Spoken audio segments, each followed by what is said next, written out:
అందరికీ నమస్తే. వీడియోను పూర్తిగా చూడండి, నచ్చితే లైక్ చేయండి. మరిన్ని వీడియోస్ కోసం ఛానల్ సబ్స్క్రైబ్ చేయండి. ఈరోజు తెలంగాణ రాష్ట్రంలోని ఆంధ్రజ్యోతి పత్రిక ప్రధాన హెడ్లైన్ చూసుకుంటే, ప్రజాపాలన అభయహస్తం గ్యారంటీలకు శ్రీకారం రాష్ట్ర మంత్రివర్గం చేతుల మీదుగా అని చెప్పేసి ఒక వార్త.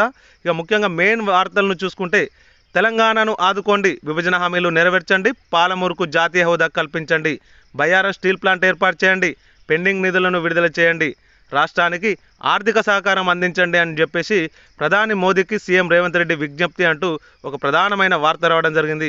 కేసీఆర్ సర్కార్ ఆర్థిక అరాచకత్వానికి పాల్పడిందని మోదీకి వివరించిన సీఎం అప్పులతో రాష్ట్రంపై పెనుభారం మోపారు, వ్యవస్థలను చిన్నాభిన్నం చేశారని వెల్లడి. డిప్యూటీ సీఎం భట్టితో కలిసి ప్రధానితో భేటీ, మీడియాకు వివరాలు వెల్లడించిన భట్టి అని చెప్పేసి ఒక వార్త.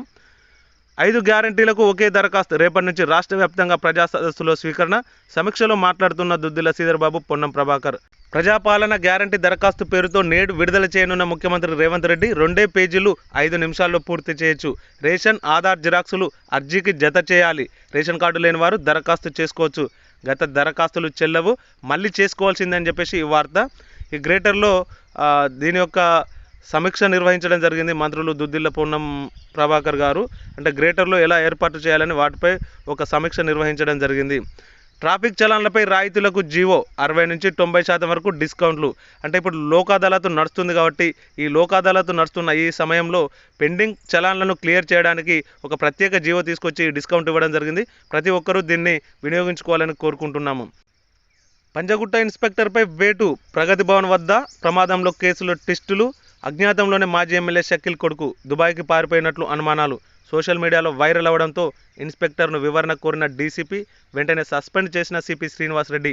ఆసుపత్రిలో చేరిన ఇన్స్పెక్టర్ దుర్గారావు అంటూ ఒక వార్త రావడం జరిగింది. మంచిరెడ్డి కిషన్ రెడ్డిపై atrocity case, Ibrahimpatnam municipal chairperson Sravanthi ఫిర్యాదు, జాతీయ ఎస్సీ ఎస్టీ కమిషన్ సూచనతో కేసు నమోదు చేసినట్లు ఈ యొక్క వార్త రావడం జరిగింది. సంఘం కొందరి పాలు, స్వప్రయోజనాలకే పరిమితమైన టీజీఓ అంటే తెలంగాణ గెజిటెడ్ ఆఫీసర్స్ అన్నట్టు. 2014లో శ్రీనివాస్ గౌడ్ ఉద్యోగానికి రాజీనామా చేసిన చైర్మన్గా ఎంపిక చేస్తూ ఈసీ తీర్మానం. నిబంధనల ప్రకారం కుదరదన్న సర్కార్, అయినా సంఘం 10 ఏళ్ల పాటు ఆయన గుప్పిట్లోనేనని ఆరోపణ. నగరం నడిబొడ్డున నాంపల్లిలో కార్ చౌకగా 33 ఏళ్లకు 3 అంతస్తులు లీజుకు తీసుకున్న టీజీఓ. గృహకల్ప భవనంలో ఫర్నిచర్తో సహా ఇచ్చిన ప్రభుత్వం.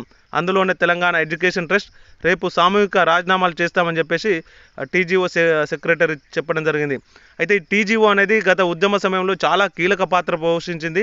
అయితే తెలంగాణ రాష్ట్రం ఏర్పడిన తర్వాత ఇది నిర్వీర్యం అయిందని చెప్పేసి ఇప్పుడు ఒక వార్త రావడం జరిగింది. ఈ వీడియో క్లారిటీ కంటెంట్ నచ్చినట్లయితే దయచేసి లైక్ చేయండి, ఛానల్ని